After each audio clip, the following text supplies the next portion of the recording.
I signed up to talk about superdiffusion because I wasn't expecting the work we're finishing up to be ready in time, but now that we did finish it, I also want to talk about subdiffusion. I couldn't find a way to put all these buzzwords together into a sentence, so I just strung them together like that. But that's what the talk could be about. So integrability in particular is sort of a scary sounding word for a lot of people, including myself 3 or 4 years ago. But the basic idea behind it is just kinematics in one dimension. So in one dimension, if you have trolleys in a frictionless track, let's assume the trolleys have equal mass. Elastic collisions between two trolleys are highly constraining. You have two unknown properties of final state. That's two velocities, and you have two constraints to fix these unknown velocities. That's momentum and energy conservation. And so these are constraining enough that a bit of math will convince you. The only thing that's allowed is that the trolleys will exchange their velocities and then keep going. And because that's all that's allowed, under two-body collisions, the set of velocities in the system is preserved. All that happens is the velocities permute amongst the trolleys. That's the only thing that's allowed to happen. And that's the basis of what's called integrability. Now, in general, if you had collisions in 2 dimensions, it wouldn't work like this, as you know, if you've ever played pool. If you had 3-body collisions in 1 dimension, it also won't work like this because you'd have still 2 conservation laws, but now 3 final velocities, so it's under-constrained. But the miracle that happens in a number of systems of actual interest in 1 dimension, like the Hubbard and Heisenberg models, is that these 3-body collisions that could always happen obey a factorization property. It means you can think about them as sequences of 2-body collisions in some consistent way. So that's what makes the model integrable. And integrable models are also called exactly solvable. And you might say, if you want to understand the dynamics of integrable models, why don't you just go and exactly solve them, and that'll give you the answer. The problem is that that works for some quantities, but not for dynamics, because dynamics in integrable systems is generally a hard problem, and in many cases, especially dynamics starting from a high temperature or highly excited initial state, you have these expressions in terms of sequences of determinants, but they're not really practical to evaluate the asymptotics of. And so the asymptotics of response, for example, in integrable systems has been historically a hard problem. And so a lot of progress has been made in the direction of understanding these asymptotics in the past 5 or 10 years, based on this idea known as generalized hydrodynamics. Generalized hydrodynamics is a semi-classical theory of the dynamics of quasiparticles in integrable systems that sort of really comes from taking the trolley analogy really seriously. It was something that was anticipated in some important ways by the semi-classical methods that Sudhir Sachdev and collaborators pioneered in the 1990s, but those were restricted in some ways to low temperatures. And the main advance was to sort of boost those to all temperatures and to general thermal states. Okay, so for our purposes, you'll hear more about this in tomorrow morning session. But for our purposes in this talk, all that really matters is a GHD. Generalized hydrodynamics is a theory that involves taking this trolley picture extremely seriously and just thinking about the behavior of integral systems as consisting of these trolleys colliding. Now, one thing you'll realize if you try and solve the dynamics of this problem is that it's not a very good idea to keep track of individual trolleys. Those are not the right degrees of freedom in terms of which things are simple, because each time you have a collision, the trolley sort of changes its velocity completely. So it seems as if the trolley's velocity is evolving in kind of in a complicated stochastic way. What's much nicer is to attach a label to whatever trolley has the velocity v, because the velocity v sort of jumps between trolleys whenever there's a collision. And so if I ask, what's the trolley with velocity v doing, it's just sort of moving in a straight line at its velocity and getting a few sideways jumps whenever there is a collision. So it's a ballistically propagating thing that gets broadened by these random collisions.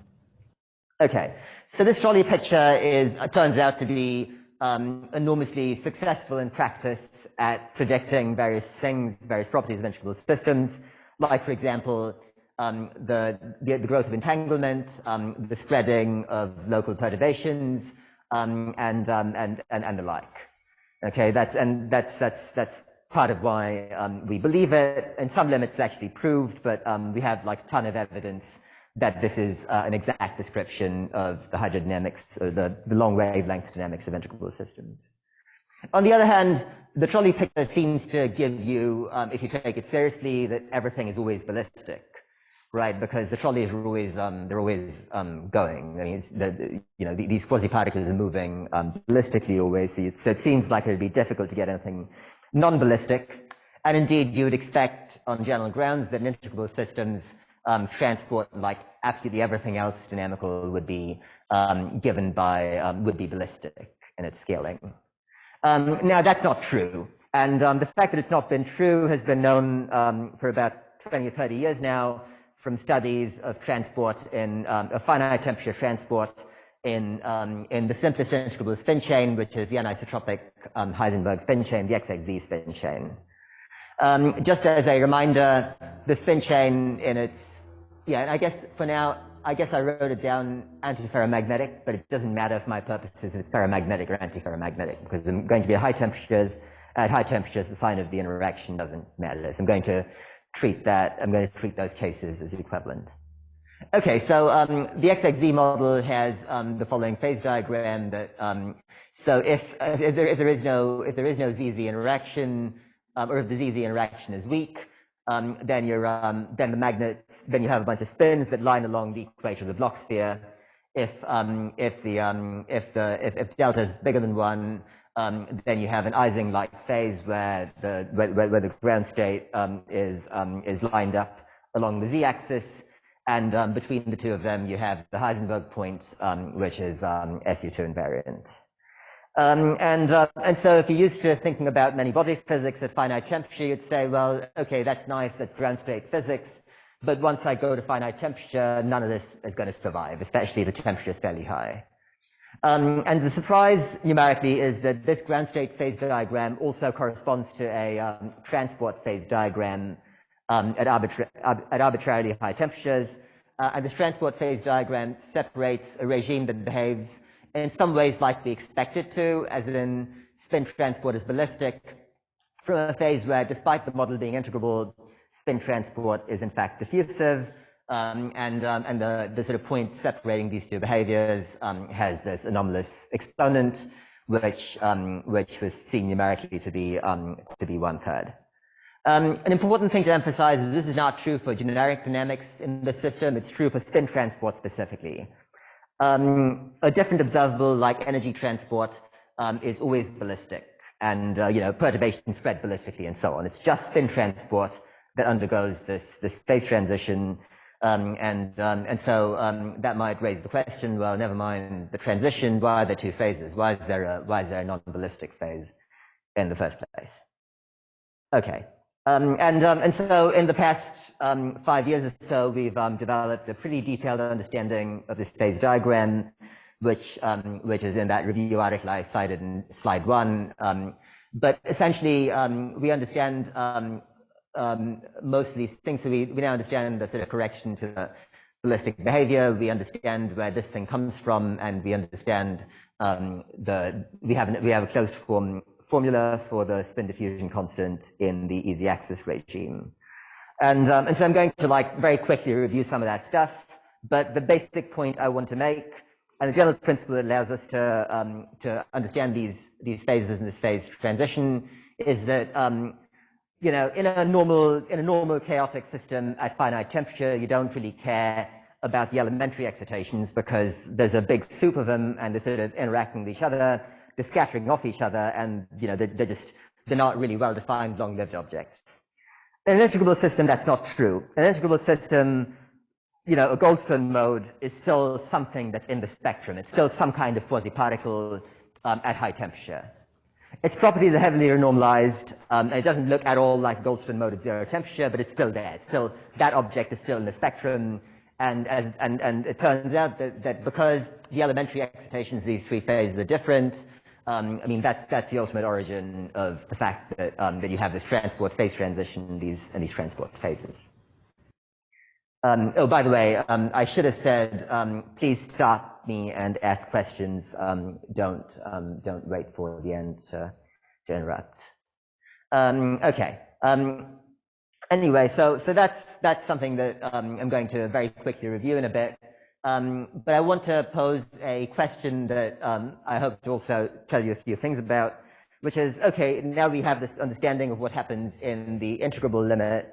So it's natural to ask, what happens to all of this, all of these phases, and what happens in this phase diagram, and you break integrability with some kind of, let's say, weak perturbation. And so, there's a simple theory you can write down that's very much like a conventional Drude theory or Boltzmann theory that tells you that when you have ballistic transport, the effects of integrability breaking are qualitatively very simple. All that happens is that delta functions that you used to have get broadened into Lorentzians with a line width that is given by the strength of the integrability breaking perturbation. Don't worry about whether this is gamma or square root of gamma. I might have messed that up. But the point is there's some Lorentzian, and so there's the general presumption that you might have that you have some feature in the transport in the integrable limit, and sort of a natural thing for integrability breaking to do is to take all the features in the transport and sort of smear them out over the lifetime of the quasiparticles that comes from integrability breaking. As I'll hopefully show you, that isn't quite right. That's in fact that does not get at what really happens in these regimes, in these unconventional phases when you break integrability. Okay, and just one more technical point before we get into the physics. There's this question of, how do you study integrability breaking in practice? What's a good numerical way to explore it? Because, again, we're going to make some approximation. Once you break integrability, the problem isn't solvable anymore, so you need to have something to check against. And in order to have something to check against, what we found was really useful was to couple the integrable system to noise, to delta correlated, side-to-side uncorrelated noise. The reason basically is that if you study this problem and you average it over noise, then the average dynamics is given by a quantum channel, and the quantum channel suppresses the growth of operator entanglement and allows you to do simulations that are converged using TBD or whatever your favorite method is to very late times. So we also tried doing the more obvious thing, which is add in a static Hamiltonian perturbation. But of course, if you do that, you're time evolving a non-integrable system, with TBD, and things get kind of hairy really fast. And if your integrability breaking perturbation is weak, you sort of lose numerical control before you see much of anything. So, so the noise turns out to be quite helpful, as a limit that you can actually study both theoretically and numerically. Yeah. Yeah. But is it clear that this is exactly the same thing? Because here you have different hyperdynamics. Now you have only charge conservation or ST2 and no. Now you have and no energy conservation. Yeah, so it may be a different class. Or? Yeah, no, that's right. So there's some important differences, and we're we have to stay aware of that. But I'm just saying that we're interested in the case where you break integrability and retain some number of residual conservation laws. You're right that if I use noise, energy is not going to be one of those conservation laws. That's the price we pay, but it's a price we pay to have our numerics go to t equals a few hundred rather than 20. It's still a problem that you can address. And if you think, and we think that if the theory works for this case, there's no sort of a priori reason it should break down when you include energy conservation. Okay, so that's context, and so now let's start talking about the physics, and I'll begin over in this corner of the phase diagram because that's the simple corner of the phase diagram. Deep in the easy access phase, what you have is, it's to zeroth order. You just consider the ZZ interactions. So your eigenstates look like bit strings in the computational Z basis. And what you want to ask is, what's the dynamics on top of a random bit string? It's actually easier for intuition to go a little away from the infinite temperature limit and go to low temperature in the ferromagnetic phase. And so if you think about a finite temperature, one-dimensional ferromagnet, what it looks like, it's got domains of various sizes, right? The domain walls are sort of randomly distributed throughout the system. And so in the Ising, if this were the Ising model, then what you'd have is that domains could shrink or grow by moving domain walls around. You can't do that here because of charge conservation. So the only thing that's allowed, in fact, is that in perturbation theory is for an entire domain to move at once. And so that, of course, happens for a big domain at very high orders in perturbation theory. And so what happens is the dynamics freezes out, except for magnons, which are the smallest possible domains. They consist of one minority spin. And so whatever transport you get is going to be due to magnons sort of moving around in a frozen background.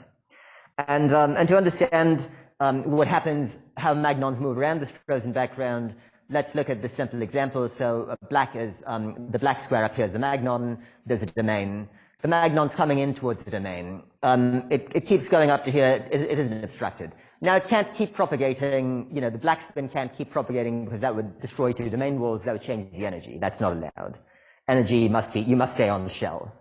The thing that's allowed to happen, and the thing that does happen, is that the magnon sort of transmutes into a downspin moving through an up domain and propagates through the up domain that way. And at the end of this process, it pops out the other side and is once again an upspin moving through a down domain. So the magnon always remains a minority spin in whatever domain it's moving through. And so this process does two important things. The first thing it does is, if you think about the magnon over time in a high temperature state or an unpolarized state, it's moving through as many up domains as down domains. And because of that, the magnon gets depolarized. So the magnon isn't actually carrying any spin because it's down half the time and up half the time. And that's why there's no ballistic transport due to magnons. Magnons are the only mobile things. They don't carry spin, so that's the end of that story. Okay? And the other thing that happens, as you can see in this picture, or this actual simulation that's not a cartoon, is that when a magnon moves through a domain, the domain shifts in the opposite direction as a consequence of this scattering process.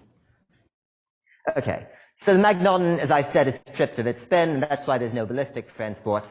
But sort of a very simple intuition for how you get diffusive transport in this setup is to say, okay, over time t, the magnon has gone a distance that's its velocity times time, right? And so you might say the system is demagnetized, but it's not exactly demagnetized. It still has a residual magnetization over the scale that comes from thermal fluctuations. That residual magnetization scales as 1 over square root of L from thermal fluctuations in a high temperature state. And L, of course, is given by the distance the magnon has traveled, because that's the distance that the magnon is sensitive to. The magnon has no idea what's happening much farther out in the system. And so if you now say, okay, fine, how much charge is transported, a straightforward calculation tells you the magnon is moving at, it's moving ballistically at speed vt, so you square that to get the variance, but then you have to divide by the square of magnetization, and so you lose one factor of vt, and you end up with diffusion. Okay, so this is a weird kind of diffusion because the magnon itself isn't diffusing. The magnon's moving ballistically. The magnon's moving ballistically, but it's depolarizing as it moves, and so this approximate depolarization, or the fluctuations of approximate depolarization give you diffusion instead of no transport at all. So that's the basic intuition behind diffusion, which I explained in the limit of very large delta. But in fact, you can generalize this pretty straightforwardly in ways that I don't really have time to discuss, to any delta bigger than 1, and that gives you a closed form expression for the diffusion constant at least at infinite temperature as the sum over species. So why is there a sum over species? Basically because once you're at finite delta, it's not just the magnons that can move. Strings of all, domains of all sizes can move. They move slowly, but they still do move. So you have to perform that sum over them.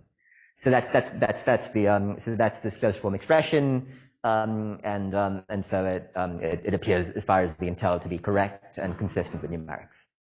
Okay, so what I did want to emphasize, though, what I did want to talk about today was what happens to this picture when you go away from integrability. And there's sort of two naive guesses you might make. The first naive guess is sort of the general purpose naive guess, which is to say that, okay, the dynamics is already diffusive. If you look at the Kubo formula, which relates the conductivity to the current correlator, the current's already decayed. What else is there to do? So the integrability breaking perturbation does nothing. That'd be one naive intuition. But there's another naive intuition that you might also have from thinking about this problem a bit, which is to say, okay, the reason we had diffusion in the first place was because we had ballistic transport and approximate depolarization of the magnon as it passes through more and more space, and so resolves 0 to higher and higher accuracy. But you can say, okay, actually, what happens when you go from ballistic to diffusive is that this v squared t squared now becomes diffusion constant times time, right? Because ballistic transport becomes diffusive, but then you also have a square root down here, again from the same argument. So you travel over a distance square root of t, so your remaining polarization is now the 4th root, is 1 over the 4th root of t. And so when you put those two things together, you find the sort of second naive guess, which is that breaking integrability takes a diffusive problem and makes it subdiffusive. And so the reason I'm telling you about this is that naive guess 2 is what turns out to be correct. So in fact, what happens is that okay, at finite delta, you eventually saturate to a very small diffusion constant, but you have this extensive scaling regime where you see that that transport is subdiffusive with exponent t to the 1/4, and so there's and surprisingly, it turns out that that the asymptotic diffusion constant is totally independent of at least leading order of the strength of integrability breaking.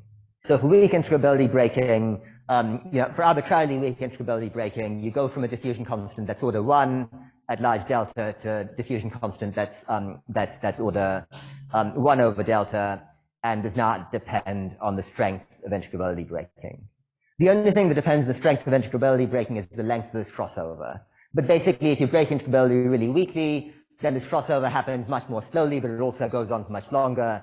And so the point in the y-axis where things converge is the same.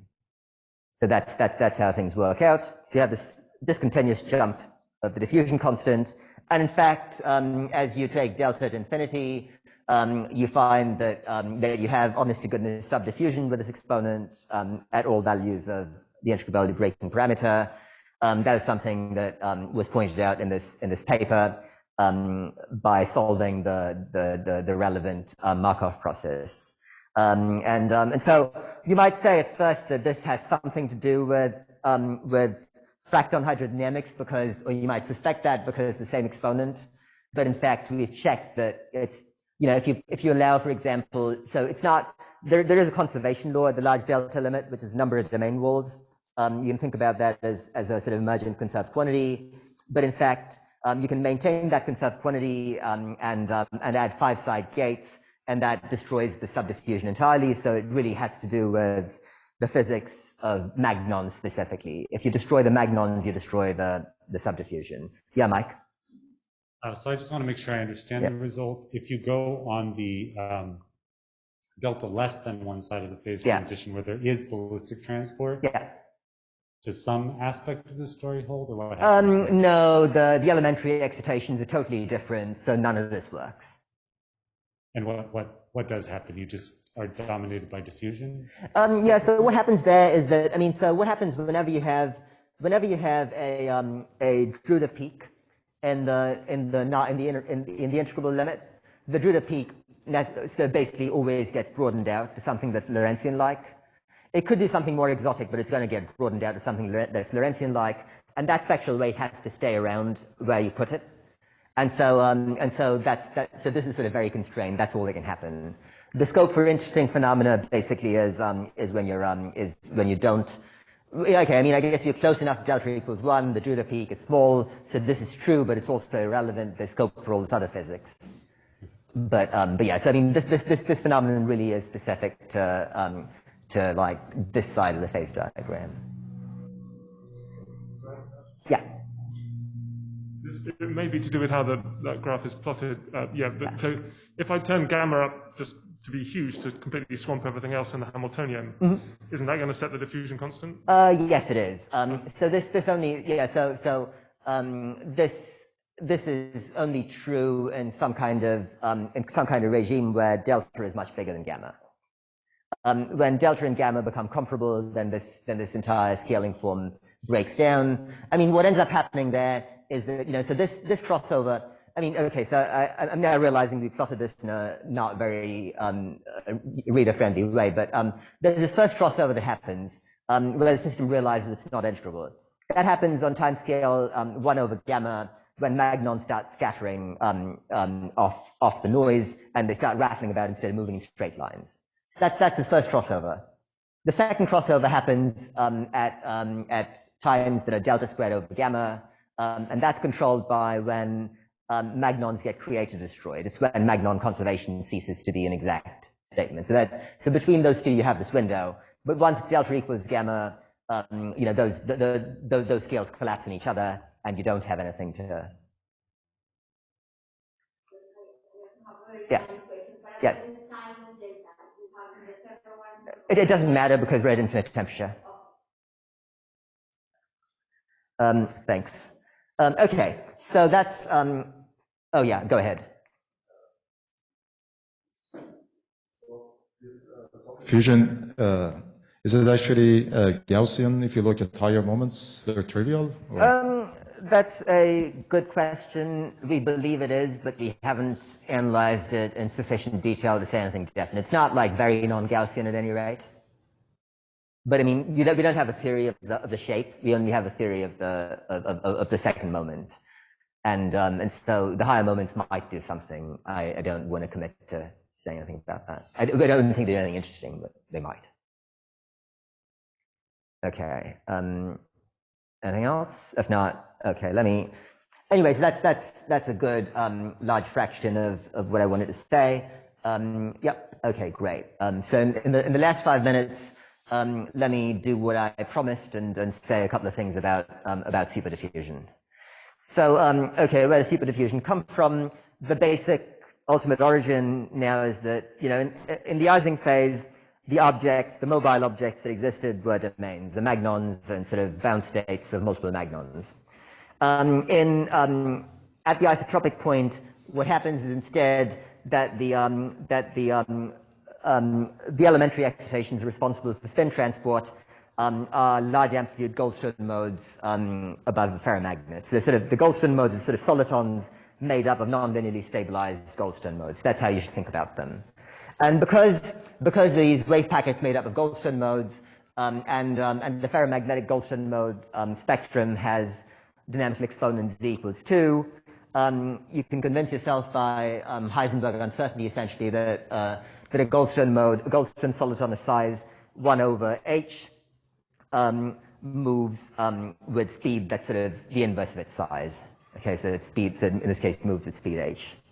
And so that's what happens above the vacuum, but once again, okay, so one sort of random technical aside is that in the Bethe-Ansatz world, when you solve the Heisenberg model, you always begin with a ferromagnetic vacuum, and so that's why it's the Goldstone, that's why it's the ferromagnetic Goldstones that matter, rather than the antiferromagnetic Goldstones.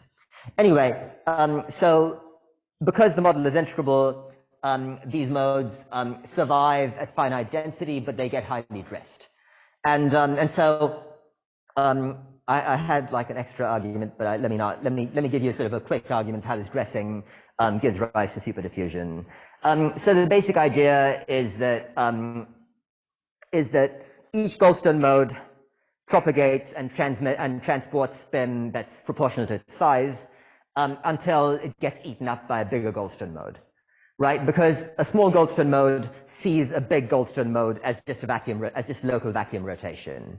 And so when it hits local vacuum rotation, it's carrying a different spin than it used to be, and therefore when it does that, it gets demagnetized. And so once you have that picture, you can very straightforwardly like implement the kinetics of it. You can say, okay, so yeah, the one thing I don't like about this argument is it uses this one bit of Bethe-Ansatz information, a thermodynamic Bethe-Ansatz information. But you can convince yourself that even that isn't really Bethe-Ansatz. It just comes from the fact that the static susceptibility is 1/4 at high temperature. Anyway, be that as it may, you can estimate, if you know that that's the density of Goldstones, then you know that there's sort of 1/s² Goldstones bigger than me.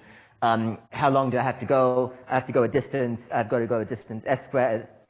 My velocity, if I'm Goldstone s, is 1/s. And so that gives you with a one-line calculation. The screening time for a Goldstone of size s is s cubed. And if you plug that into the Kubo formula, the Kubo formula now becomes a sum over overall strings, over all these Goldstone guys of various sizes. The density of states factor. The velocity is 1/s. The magnetization is s because that's the size of the Goldstone. Those cancel out. And then there's this lifetime that I argued for here, which is s cubed. So you perform the sum and immediately the correct exponent, -1/3, pops out. I should say that we have not only the exponent, which is all that I cared about, but also the prefactor of that 1/omega to the 1/3. Down exactly. So that's the dashed line is theory. The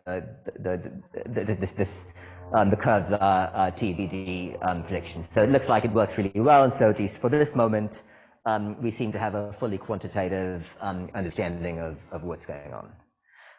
Okay. So let me, in the last couple of minutes, tell you what happens when you go away from integrability in this model. And so what happens, so there's sort of two types of perturbations you could put in that break integrability. One of them preserves SU2 and the other one doesn't. If you break SU2, then the Goldstones are no longer Goldstones, they're no longer gapless. So SU2 breaking perturbations can couple efficiently to these Goldstone solitons and you can sort of smash them up. And so they're no longer good. And so you get saturation diffusion at relatively early times when you impose SU2 violating noise. On the other hand, if your noise also respects the symmetry, then locally symmetric perturbation can only couple to a big Goldstone through couplings that have derivatives in them. And so because it's a golden rule, and you have at least one derivative, that gives you in the rate the rate above vacuum at least has to scale at least the lifetime of Goldstone has to scale at least as the size squared. So the really big Goldstones that are dominating magnetization transport at late times are also quite long-lived. And when you plug this new lifetime into the calculation I did in the previous slide, you find that that there is this apparent logarithmic singularity in sigma of omega at small omega, and that's consistent with the numerics at small values of integrability breaking. As Austin will say later in this session, and as we also, our numerics is consistent with this. If you crank up gamma, you eventually do see a crossover to diffusion. And my best guess is that, in fact, you do have a finite diffusion constant at any finite value of integrability breaking, but the diffusion constant is not just a golden rule constant. It's just like, it's something that's somehow, non-perturbatively large in the integrability breaking parameters. That's why it looks like it's super diffusion on these timescales. But if you evolved long enough, you'd see a crossover.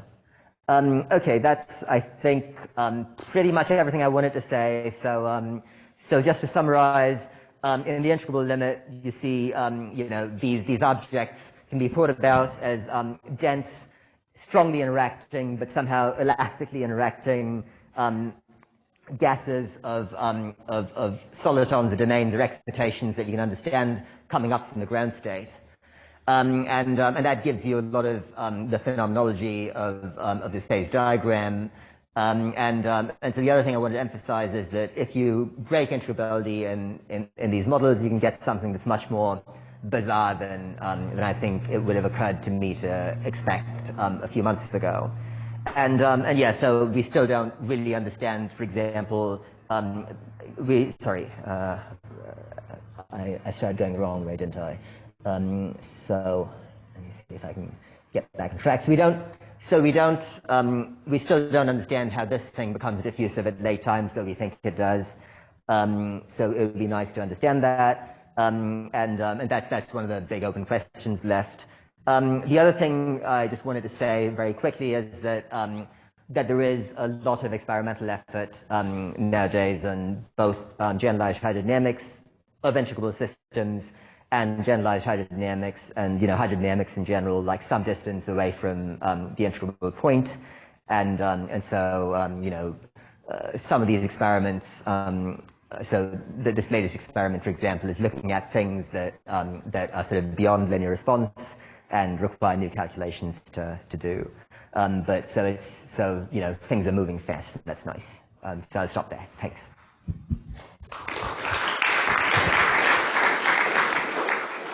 So questions?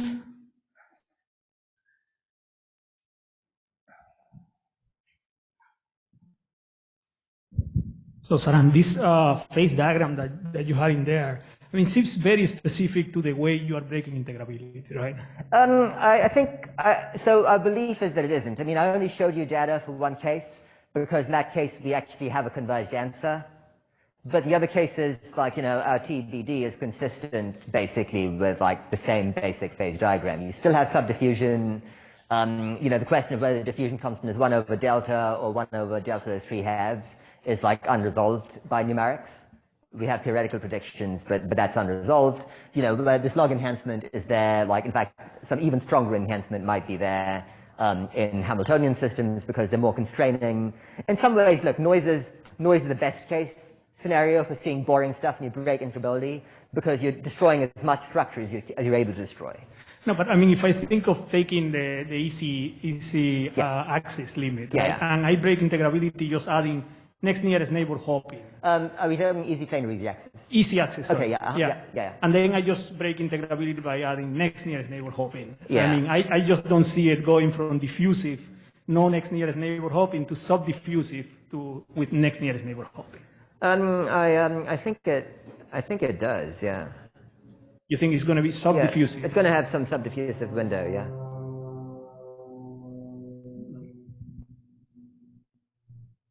I mean, if you make the hopping long range enough, it's going to go away. But I think the next nearest neighbor is still sort of short range enough that you'll see something.